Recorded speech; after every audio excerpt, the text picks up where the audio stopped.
Yes, Maniba, Ritika, do you have something to say?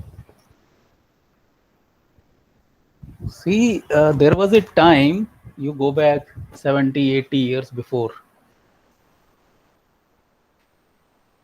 So there were not many markets for securities.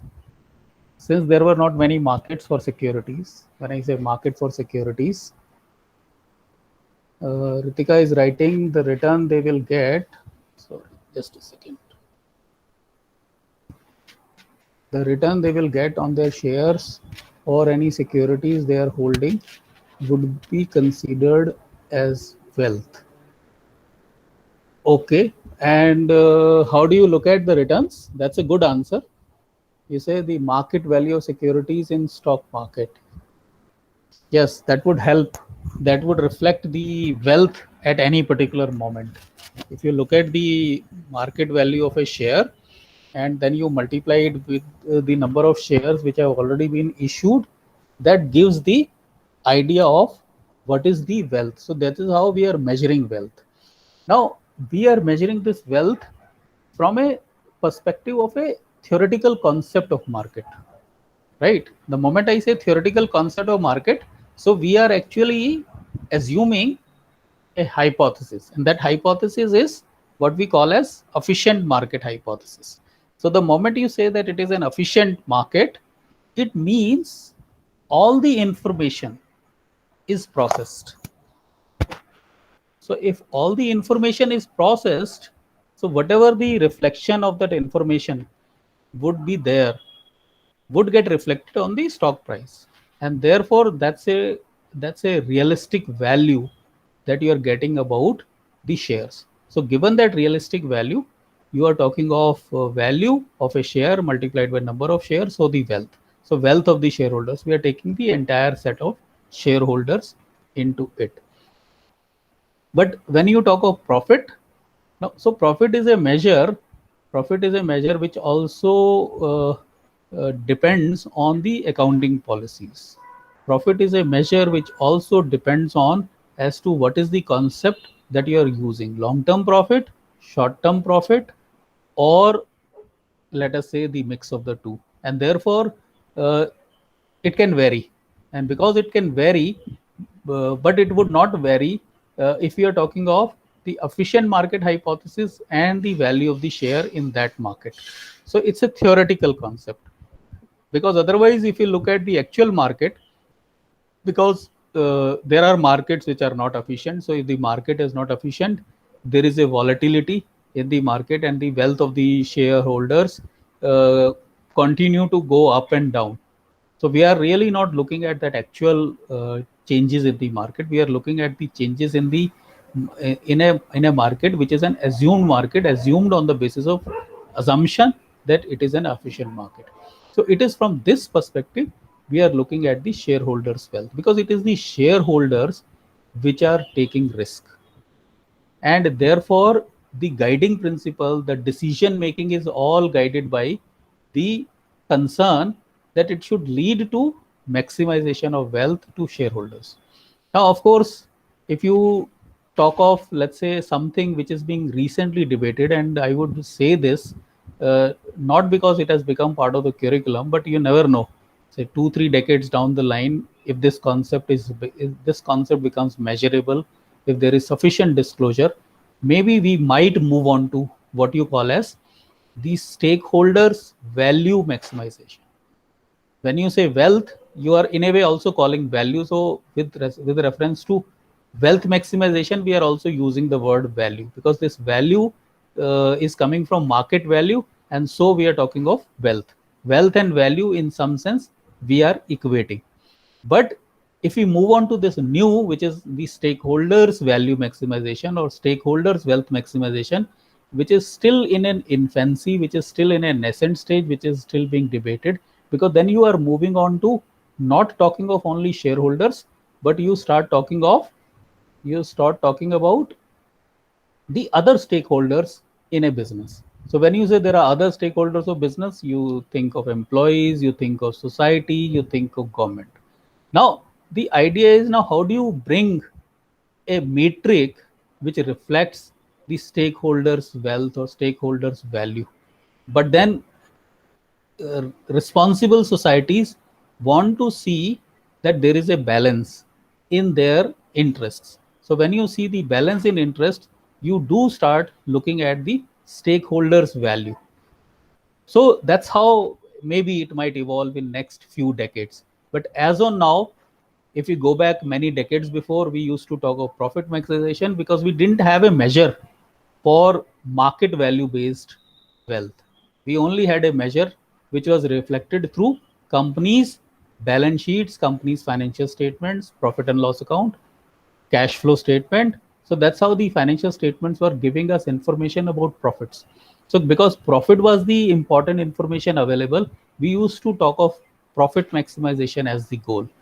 But over time, over last many decades before, we have started having this market value as an important concept. And I have already in my previous video, which I uploaded on the YouTube channel, I have already discussed these basic concepts related to what is a face value, what is a market value, and what is a book value. So I am not going to repeat on that. And what I'm suggesting is, because not many students are turning up and I've already delivered this lecture, if you do not have questions, I will be posting this lecture along with this discussion we have had just now. And if you have any questions, you can ask me uh, further, because it is very important. Sometimes from the introductory portion of the syllabus, you do get a question: what is the main objective of finance function? There are many students who have replied my questions in terms of saying many different objectives, or in terms of saying profit maximization as objective. But the current scenario for last many decades is not about profit maximization. The main objective of the finance function is wealth maximization, stay shareholders wealth maximization. And there is a particular way in which we understand this concept of wealth. So that's what I have been explaining in my previous video, and that's what I am highlighting right now. From this to further, I have already you know uh, started deliberating on things that once you understand the idea of wealth maximization as the main objective, we start looking at the conflicting goals of finance. So we talk of three conflicting goals of finance. And these three conflicting goals of finance are liquidity, profitability, and solvency. And the conflict is very much there if you chase these three goals. And you have to chase these three goals together. Because if you chase liquidity too much, you find solvency and profitability is at stake. Because if you have idle resources, minimum requirement is there for idle resources, for contingency, and for planning, so that you have the resources available when you need it for deployment. So there is a liquidity requirement that you have to chase, but you are doing it at the cost of solvency and profitability. Likewise, because profitability is an important goal through which you bring more profitability and more value to the company, and you start chasing profitability too much. So when you start chasing profitability too much, it could mean many things. It could mean that you are deploying all your resources, sacrificing your liquidity. It also means you're deploying all your resources into high risk ventures, and therefore you are maybe sacrificing solvency. Or maybe you are deploying your resources in such a manner that you are leveraging your business. So when you are leveraging your business to get resources at lower cost, which are non-risk, which are in the form of loans, or in the form of debt, or in the form of bond issues from the market, you find that in such a case also, because you are leveraging too much, you are putting solvency, there is a possibility that you are putting solvency at a risk. The very recent example is Vodafone. Today's Vodafone as a company, Vodafone Idea, I am saying, the Indian company in the telecom sector, is very much in a big trouble. Now, why it is in very much a big trouble? And if you don't, rather I would say, why should you mind? If you look at the data, see, look at, I'll just share my screen also so that you can also see that what I'm talking. Is my screen visible? Yes, sir. Okay.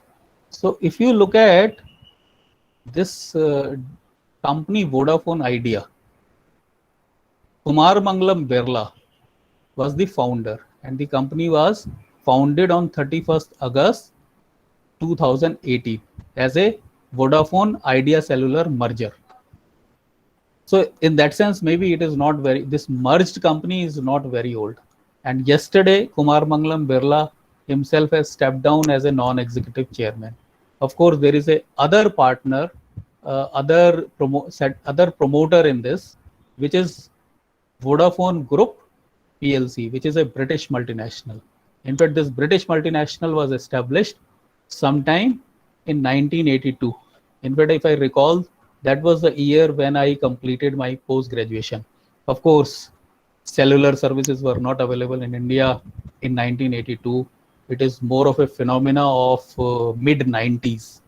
Sometime 96 onwards, I think these cellular services became available, and then we had various generations of these services like 3G, 4G, and today we are already talking about the widespread usage of fifth generation across the world, and gradually it is also having its entry into India.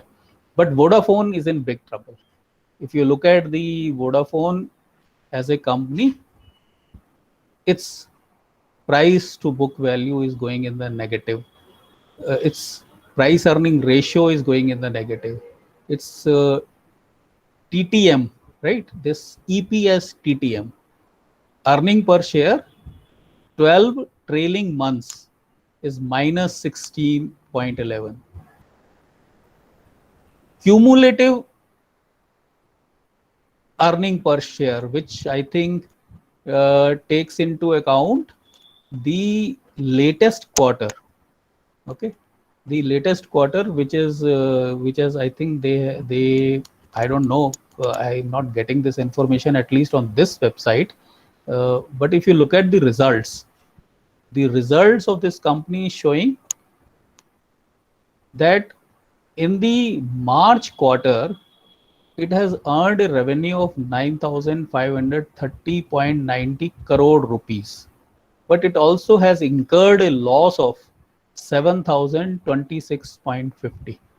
Now, if you look at some other information which is there on the right of this, which is like what is working for the company. So it says operating profit to net sales is highest. That means in this latest quarter, probably this company has done well.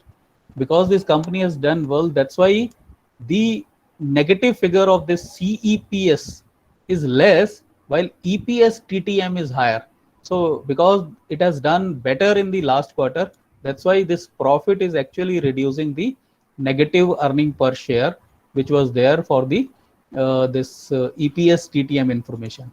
So that's an, and look at the price is virtually expected. In fact, it had touched 4.23, 4.23, which is 4 rupees 23 as the lowest price today, which is like they had, the exchange has set up as the circuit. Circuit means after this there will be no trade below this price. And where today they started with 10% circuit, which was somewhere I think 5.43, 5 rupees 43. Then they further reduced the circuit to level of 15%, then 20%, then 25%, then 30%, and it could go up to 4.23, 4 rupees 23 paisa. In fact, it touched 4 rupees 23 paisa. No, it didn't touch. Sorry, it touched 4 rupees 55 paisa so far.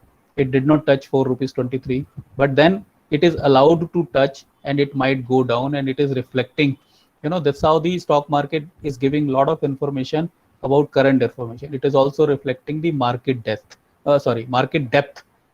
which is like presently there is a bid for somebody is willing to buy 20,849 shares. They are willing to buy at 5 rupees 23 paisa, and 5,184 shares people are willing to sell at 5 rupees 24 paisa.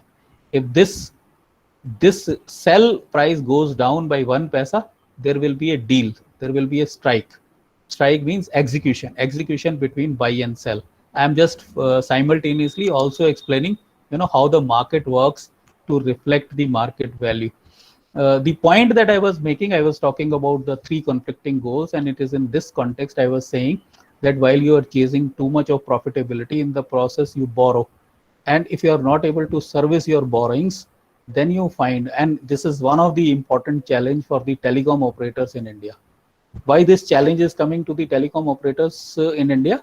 This challenge is coming because Indian cellular market is highly competitive. So this Indian cellular market being highly competitive, ARPU, average revenue per unit, is very low. Because it is very low, though the base is very high, all the four operators, today I do not know what is the current scenario of BSNL, but otherwise, for the remaining, I think they have a huge subscriber base, and therefore, though the average revenue per unit is low, but because Indian market is very big, they are still able to survive.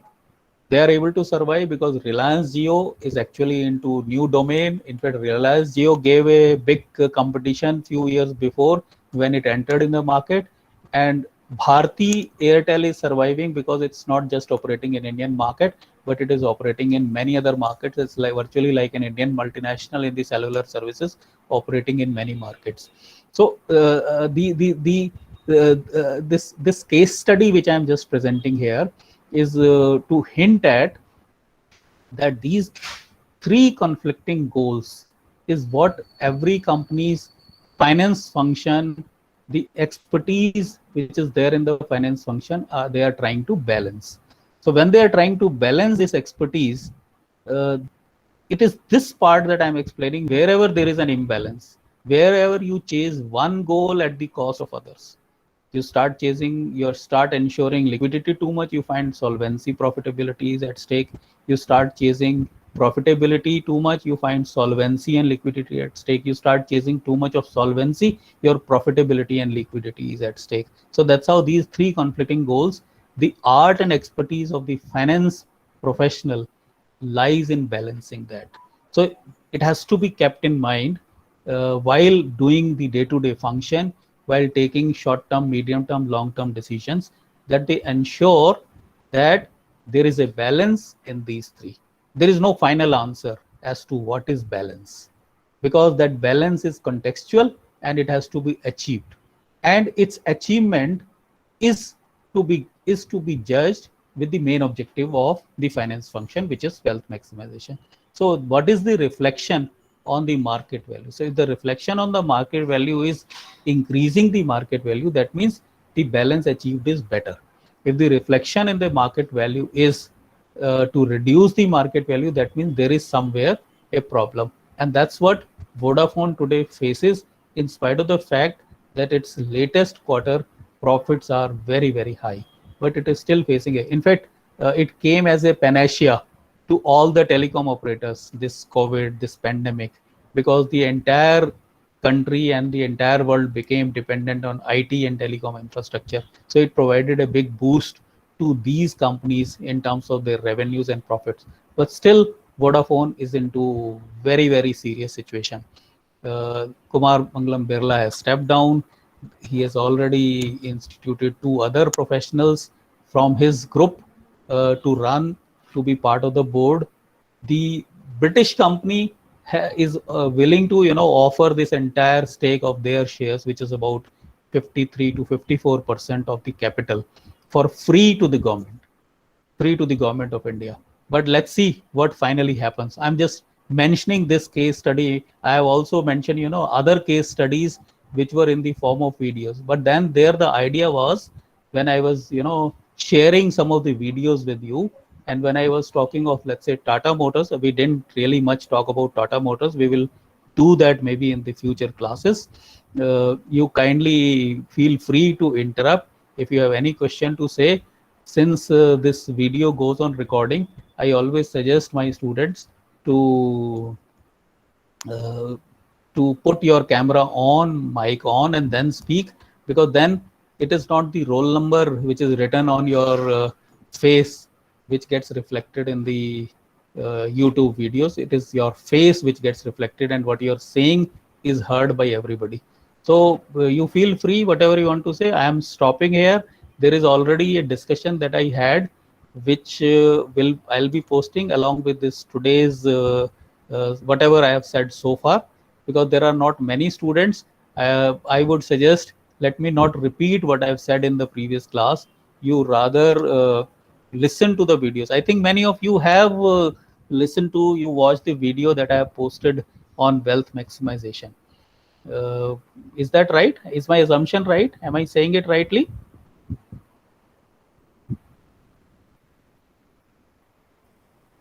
Yes. Anybody has any question? Otherwise, I am stopping here, and I am suggesting that I'll be posting this video. I've already posted a video on wealth maximization, and I will also be posting the video of the lecture which I delivered in the other section. And I would suggest you to attend many more in number and try to bring this session more lively. So if the session is more lively, when you watch a video, you also enjoy that because there is interaction. So this interaction breaks the monotony of a lecture and you find it more interesting. Yes, anybody has any question? So if I ask this question, explain the main objective of the finance function, how will anybody answer? Maniba, Ritika, Anu, Renu, Khushi, Priyanshi, Janvi, Ritika. There are two Ritikas. Oh, there are not two Ritika. There is one Ritika, but logged in with two accounts. So, Ritika, maybe you answer this question because you are doing a double hearing.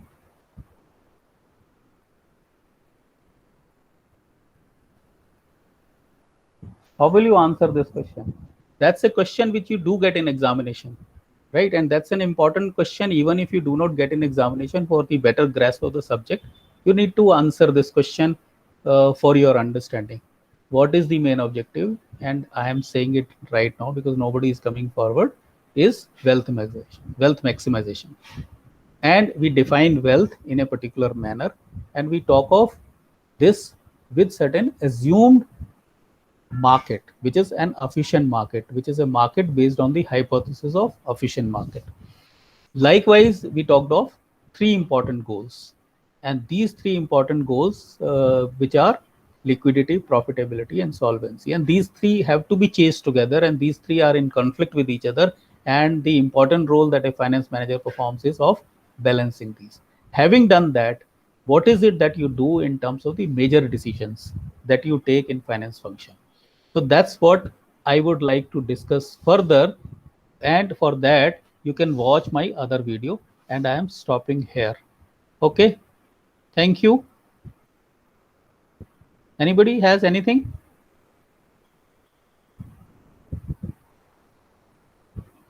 Are you there?